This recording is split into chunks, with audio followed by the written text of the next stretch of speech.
Welcome to Planet Raconteur, where we who tell stories rule this world. I am your host, Yuck Nasty. Allow me to be your guide into our world, filled with sights and sounds, both wonderful and frightening. We're here. Our first story tonight is titled, They're Made Out of Meat, and it is by Theyre Bisson. We love it, and when the author heard our rendition, he said it was the best ever. We hope you enjoy They're Made Out of Meat. They're Made Out of Meat by Theyre Bisson.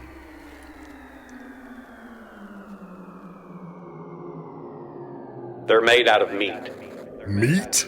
Meat. They're made out of meat. Meat. There's no doubt about it. We picked up several from different parts of the planet, took them aboard our recon vessels, probed them all the way through.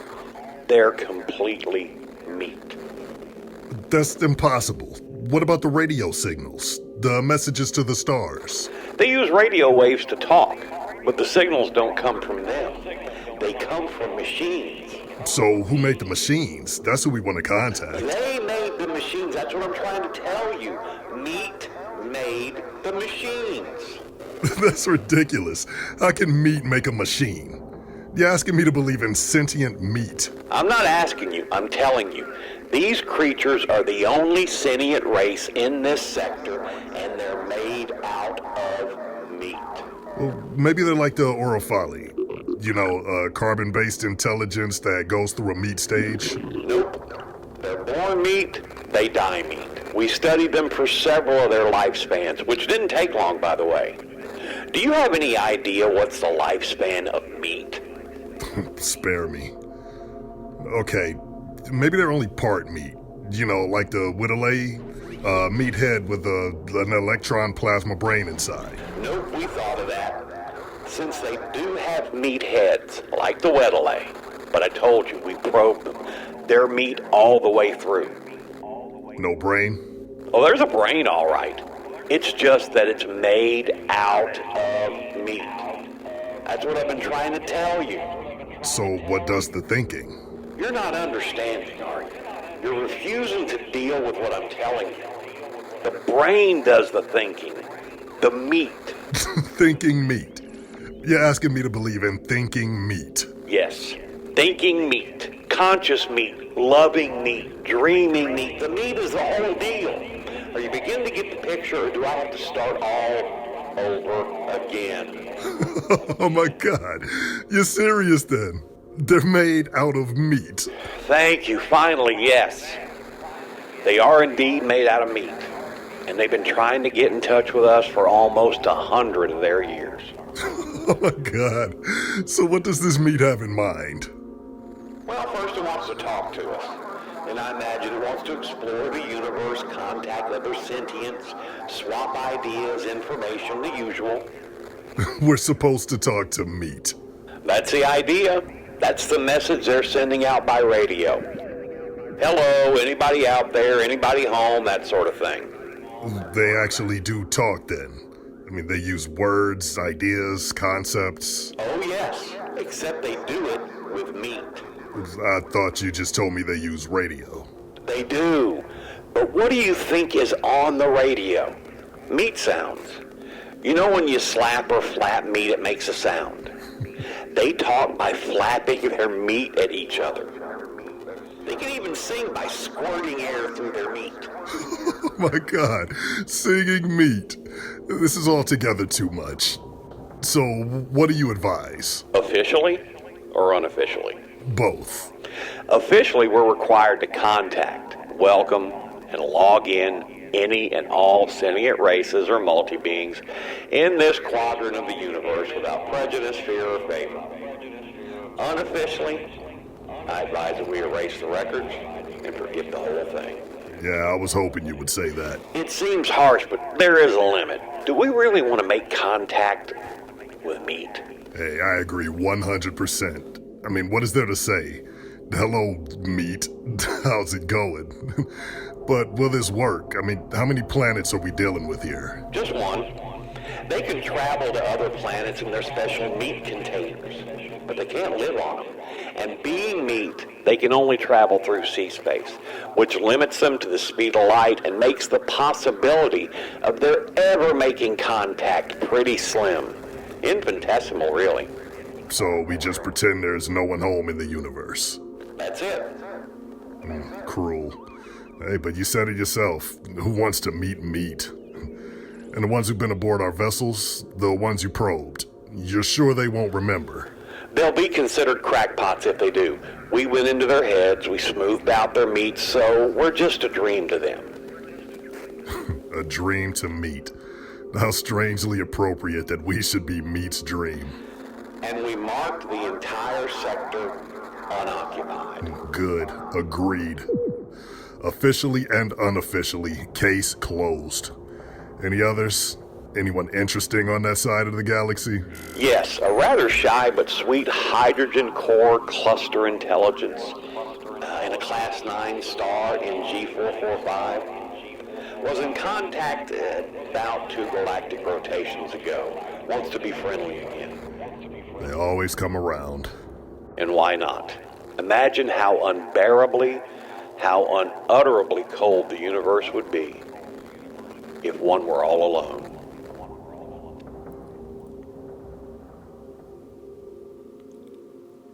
Thank you for listening to They're Made Out of Meat. We'll be back with our next story after a word from our sponsors.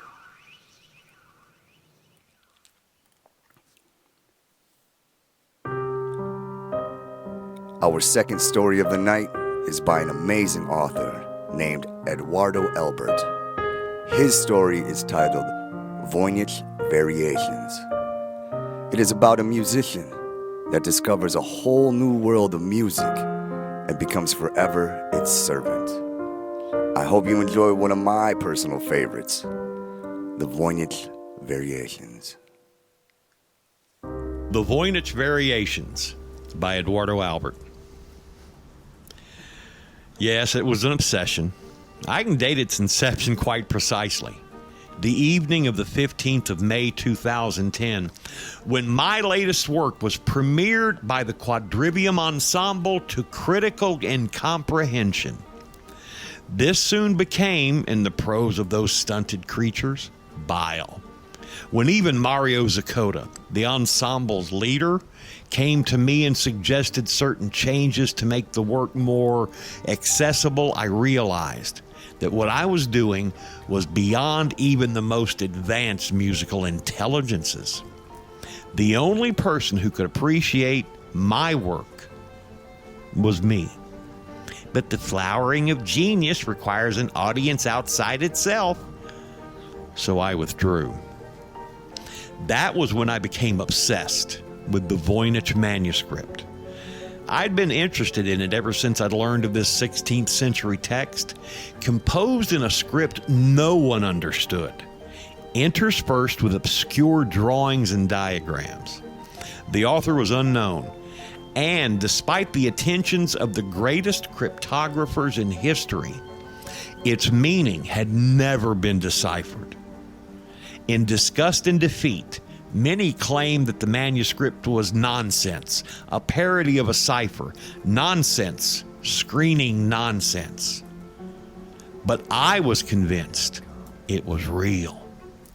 In the weeks and months following my musical retirement, and I note in passing that there were numerous inquiries as to my next work, all of which I ignored. I studied the manuscript, investigating the various theories about it and dismissing them as they became untenable. I woke up thinking about it, went to bed wrestling with it, and passed my days in intellectual combat against it. For there was one thing I had discovered. It was that the anonymous cryptographer of the Voynich manuscript was a worthy opponent, possessing a mind subtle and cunning and deep. It was an honor to match myself against him, and a greater honor to best him. And of course, I did best him. And it was a man, I have no doubt of that. A woman couldn't have created its architectural structure. The answer, as so often, came in the driftlands between wake and sleep, where I saw the strange characters of the script arrange themselves in an arc and begin to play. I woke up with a gasp of exultation on my lips and my pen in my hand. The manuscript was indeed a code, but one that concealed music. That was why it followed no linguistic semantic laws. It obeyed the laws of music. With that insight, it was a matter of days for me to transcribe the manuscript and write down the score. Now, some of the instrumentation was unclear, and much of the manuscript was merely noise making at its musical core, but the great bulk of it was obvious. Music has a logic all of its own, a logic that I know better than any. As I wrote down the music, I deliberately prevented myself from hearing it in my mind. I wanted to hear it as a whole, fresh piece with no preconceived ideas. For this, modern-day composers have a great advantage: computers. I programmed the score into my machine, switched off the phones, turned out the lights, and sat down to listen to a music unheard for 600 years. And the walls between worlds opened. You took your time. Now, I confess, I was slightly taken aback. I turned to see a man, dressed in the fashion of the 16th century, sitting at a desk, pen in hand, with spectacles perched on his nose, and a nightcap on his head. He put down the pen and he turned, creaking somewhat, to consult a grandfather clock. It told minutes, hours, days, months, years, and centuries. He stood up, putting down the pen. I hope you do not have as long to wait. He took off the nightcap and he laid it on the desk beside the pen. A word of advice: take less pride in your puzzle than I did. Make it easier of solutions, but not too easy. For only one may solve it if he is to become the gatekeeper. The man held out his hand. I took it. Good fortune, he said. Who are you? Well, I was the gatekeeper. Now you are. Pardon me if I don't linger, but I've been engaged in this task for centuries. Now that you're here, I can depart. The gatekeeper opened one of the doors. Wait, what am I supposed to do? Well, you keep the gate, of course. And he closed the door behind him. As it shut, it disappeared. Slightly breathless, I sat down at the desk. Doors, the gates into worlds, stretched in all directions as far as I could see. From some, I heard music. I picked up the pen and began to write. That was the Voynich Variations. I told you it was a good one. We'll be right back with our final story after this.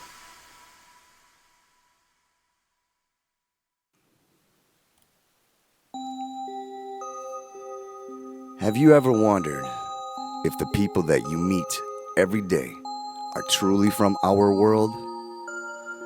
Or could they be from a different planet? Well, our friend in tonight's final story asks and answers those questions.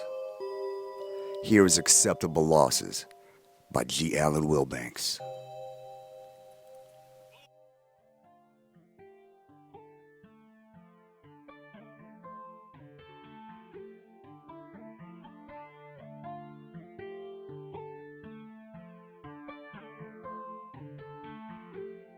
I killed a man today.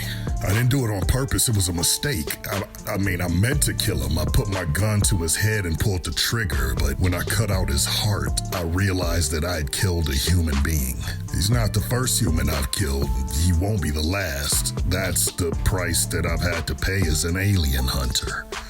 Acceptable losses. The aliens can make themselves appear to be just like us. Their disguise is almost flawless. almost. You have to know what you're looking for to spot them. A slight awkwardness to their gait. They're not used to walking on only two legs. And an odd body odor, certain mispronunciations of words. But the only guaranteed way to identify the aliens without question is to cut them open. The creatures have no heart. When you open them up, the chest is empty. Unfortunately, it's impractical to go around cutting into people's chests on the street, so I'm reduced to watching for the little signs that separate them from us. You must be vigilant to spot the subtle differences. I am vigilant. I've identified 8 potential aliens. So far, they've all had hearts when I cut their dead bodies open. Acceptable losses. The aliens are dangerous. They are a threat to the very existence of our race. They will not hesitate to wipe us out, so we must destroy them first. 8 times I have killed. 8 times I've been wrong. I haven't actually found an alien yet, but I know they are among us. I know they are. Others don't believe me when I tell them. They don't believe the aliens exist, but I will prove it to them. I must, to save them. I will continue to hunt the aliens, and if I must kill 1,000 human beings before I find the proof I need, so be it. I must persevere, or we are all doomed. What are 1,000 lives when compared to millions if the aliens win? They are among us. They are the enemy. I am the alien hunter. Fear me.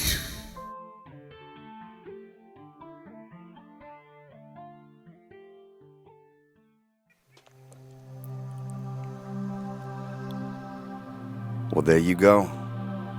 This has been the very first Planet Raconteur podcast.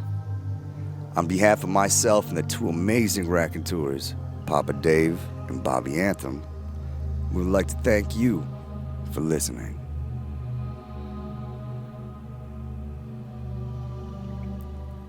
All of the stories presented on Planet Raconteur are used by permission or are in the public domain.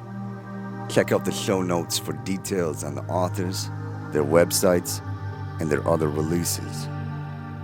Once again, much love, and thank you for visiting the Planet Raconteur.